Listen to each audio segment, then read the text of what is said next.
Welcome back, everybody. Right into game two, Blightbringer versus ZF. Still your boy, JabbaTheGriffin. ZF took down game one in a fairly straightforward fashion. Clean 6-0 if we follow the game to its logical conclusion. Anyway, let's just start game two. We got ourselves a Zapdos Metagross lead. I think it's appropriate time to add Jabba's second theorem of advanced battling. It's that real men always click Meteor Mash. I don't care what is in front of you. You just click Mash. Doesn't matter what the situation is. You have a Choice Band Metagross, and you click Meteor Mash. And if you do that, according to JabbaTheGriffin's second theorem of advanced Pokemon battling, you'll win the game. So theorem 1, don't use Salamence. Theorem 2, click Meteor Mash. So let's see what happens. He goes right into Snorlax, which eats a Thunder Wave. He could have Meteor Mashed right there, assuming it's Choice Band. I mean, you never know. Blightbringer, neither of those words was correct. Blightbringer. It's a new name. It checks out. Anyway, has the Rhydon, which people really haven't used since RBY. Let's see if ZF has a Golem in the back, because as we all know, us experts here, Golem is faster, which is why it does occasionally see play over Rhydon. Also, it has Boom, which is also nice, but Rhydon's higher attack leads people to want to use that more. Also, we'll see who gets the first freeze in the Chansey matchup. ZF also bringing the Ludicolo here. That was a Swords Dance Rhydon. That's very interesting. It's unfortunate that got paralyzed. I don't think that would still outspeed the Ludicolo, but that's cool. I appreciate that. He would bring that fire.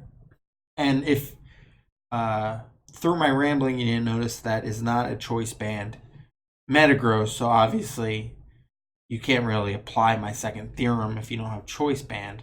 And I'm not going to go as far as to say you should always be running Choice Band, because Mix is one of the cool. That's huge. That's huge. That must be an all-out offensive Rhydon. What speed does that cap at? 196. I wonder if he's running. Holy shit!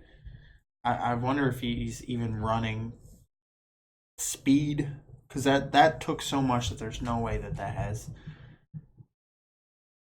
That was a really good double by Blightbringer. That's going to be a struggle to say all night. I already know it. Unfortunate miss. Tends to happen when you're running Heracross. Could this be the fabled Mopcross to come in here? This is really dangerous spot. Okay, that's why he just boomed on the sub. I was just gonna say, if you went for more of those, he's in a really rough spot. So now we have the double Hera, which is interesting, and he subs, and now he's just gonna be able to cheese this. Oh, they're speed tied. Oh no. So we're obviously looking at a second speed tie, and ZF wins it. Wow, that could have been game. I wonder if this is also a Mopcross. It certainly seems like it at this point. Blight bringing the straight fire team. He's got Mopcross and Swords Dance Rhydon and Gyarados. What a fire squad. I mean, and let's not ignore the fact that ZF squad is nearly as fire, with the Ludicolo and the Swords Dance Heracross on his side, which very well might be Mopcross. The ZF booms his Lax, which dumpsters into the Rhydon, which was already paralyzed. So good call by Blight to be able to just sack that to the boom. That did a lot of damage. So that'll come in on the other side. Just end up killing the other Magneton. I wonder if or it won't, because it'll fully paralyze twice. So never mind. I was gonna think ZF had a good chance there to come in and try and cheese in some way, shape, or form. But I guess with the Gyarados at full health, it's unlikely he'd be able to do that. That's a huge, absolutely huge crit against the Porygon 2. Wow. Without that, I wonder if he even has a shot. Now with it, obviously, that's just game. That's game, set, match. This bad boy's over. I wonder if without that he has a shot. I don't know. I think without that crit, ZF might have been able to take this down. It would have been obviously a lot closer, but that crit just solidifies it.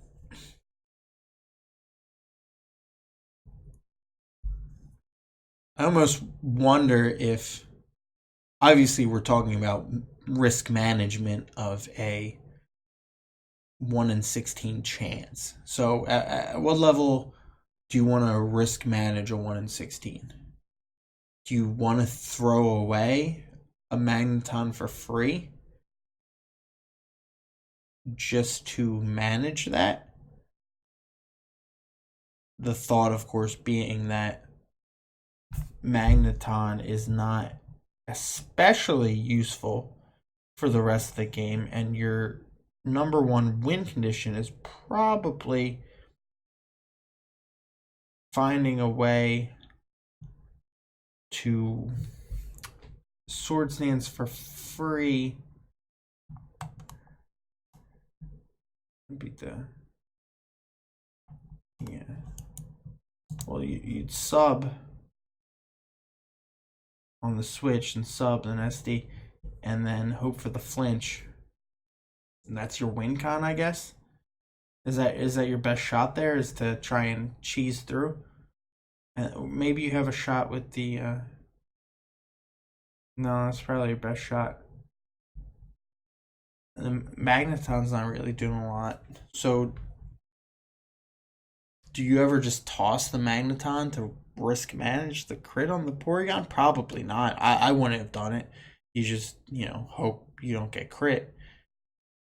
But I think there's something to be said for considering it, because it guarantees that you have your best chance of winning through the Heracross endgame. But in the same vein, I think you do want the Magneton alive for the Zapdos. Maybe the toss is the Ludicolo, because what is that doing to the rest of this team? Maybe just toss the Ludi there, and then go into the Porygon, heal up to full, while he goes into the Lax. And what the fuck do you switch into the Lax? That's also the problem. Is that yeah, that's also the issue, because when you go into the Porygon, he's switching right into the Snorlax, and you don't really have an answer for the Snorlax. You almost have to go in right into the.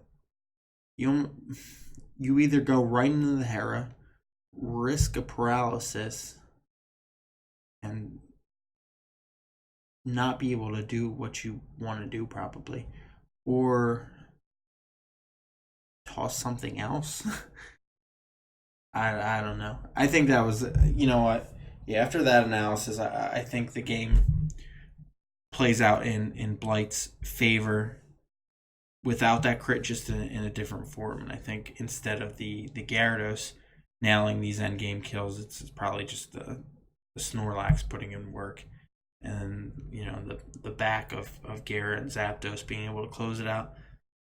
So, fire squads on both sides. It's unfortunate some of the Pokemon couldn't live up to their full potential. I mean, and if you look back at the game, we did have that coin flip where if